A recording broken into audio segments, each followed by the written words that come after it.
ਜੀ ਬਾਬਾ ਜੀ, ਸਾਨੂੰ ਨੁਕਸਾ ਦੱਸਿਆ ਸੀ ਤੁਸੀਂ ਪਿਸ਼ਾਬ ਖੋਲਣ ਵਾਲਾ।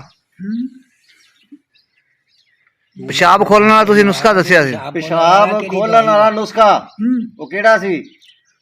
ਹਾਜੀ ਸਾਹਿਬ, ਪਿਸ਼ਾਬ ਹੁੰਦਾ ਬੰਦ 2-3 ਵਜ੍ਹਾ ਨਾਲ। ਅੱਛਾ। ਇੱਕ ਤੇ ਹੋ ਜਾਂਦਾ ਕਿ ਮਸਾਨੇ ਦੇ ਅੱਗੇ ਪ੍ਰੋਸਟੇਟ ਗਲੈਂਡ ਹੁੰਦਾ, ਠੀਕ ਹੈ, ਉਹ ਫੁੱਲ ਜੇ ਤੇ ਮਸਾਨੇ ਦੇ ਅੰਦਰ ਪਿਸ਼ਾਬ ਹੁੰਦਾ ਤੇ ਫਿਰ ਵੀ ਪਿਸ਼ਾਬ ਨਹੀਂ ਆਉਂਦਾ, ਹਾਲਾਂਕਿ ਮਸਾਨੇ ਦੇ ਅੰਦਰ ਪਿਸ਼ਾਬ ਹੁੰਦਾ। ਅੱਛਾ। ਠੀਕ ਹੈ ਜੀ। ਦੂਸਰਾ ਹੈ ਕਿ ਖੂਨ ਦੇ ਅੰਦਰ ਹੀ ਪਾਣੀ ਨਹੀਂ ਹੁੰਦਾ ਕਿ ਜਿਹੜਾ ਪਿਸ਼ਾਬ ਬਣ ਜਾਏ। ਅੱਛਾ ਠੀਕ ਹੈ ਜੀ। ਜੀ। ਤੇ ਜੇ ਅਸੀਂ ਪਿਸ਼ਾਬ ਨੂੰ ਰੁਕ ਗਿਆ ਜਾਂ ਕਤਰਾ ਕਰਕੇ ਆ ਰਿਹਾ, ਥੋੜਾ ਕਰਕੇ ਆ ਰਿਹਾ, ਤੇ ਫਿਰ ਸਾਨੂੰ ਚਾਹੀਦਾ ਹੈ ਕਿ ਉਹਦੀ ਗਜ਼ਾਵਾਂ ਇਸਤੇਮਾਲ ਕੀਤੀਆਂ ਜਾਣ।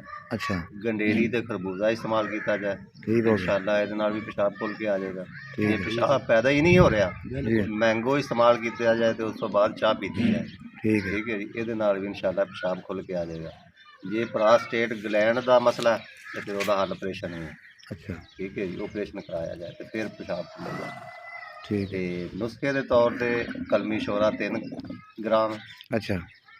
ਜੋ ਖਾਰ 4 ਗ੍ਰਾਮ ਜੀ। ਤੁਖਮ ਕਾਸਨੀ ਗ੍ਰਾਮ। ਇਹਨਾਂ ਤਿੰਨਾਂ ਚੀਜ਼ਾਂ ਨੂੰ ਪੀਸ ਕੇ ਰੱਖ ਲਿਆ ਜਾਏ ਜੀ।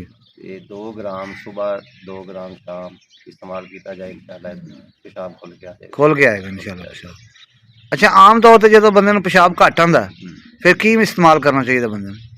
ग़ਿਜ਼ਾ ਜਿਹੜੀ ਕਿਹੜੀ ਇਸਤੇਮਾਲ ਕਰਨੀ ਚਾਹੀਦੀ? ग़ਿਜ਼ਾ ਇਸਤੇਮਾਲ ਕਰਨੀ ਚਾਹੀਦੀ ਹੈ ਗਾਜਰ, ਸ਼ਲਜਮ, ਕੱਦੂ, ਟਿੰਡੇ, ਦਾਲਾਂ ਚੋਂ ਮੂੰਗੀ ਦੀ ਦਾਲ, ਬੱਕਰੇ ਦਾ ਗੋਸ਼ਤ, ਸ਼ੋਰਬੇ ਵਾਲਾ, ਫਲਾਂ ਦੇ ਅੰਦਰੋਂ ਖਰਬੂਜ਼ਾ, ਗੰਡੇਰੀ, ਗੰਨਾ ਤੇ ਸੇਬ, ਕੇਲਾ, ਮੈਂਗੋ। ਯਾਨੀ ਇਹਦੇ ਨਾਲ ਪਿਸ਼ਾਬ ਵੀ ਨਾਲ ਖੁੱਲ ਕੇ ਆ ਜਾਏਗਾ।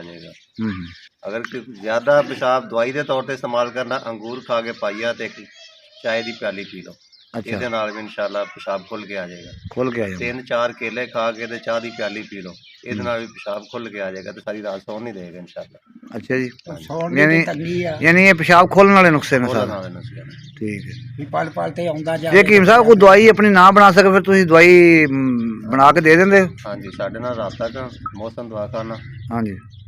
ਤੇ ਨੰਬਰ ਸਾਡਾ ਜਿਹੜਾ 0344 65 60 894, WhatsApp ਵੀ ਇਹਦੇ ਤੇ ਹੀ ਹੈ। ਅੱਛਾ ਜੀ। ਮੈਂ ਇਤਰਾਮ ਰੱਖ ਸਕਦਾ।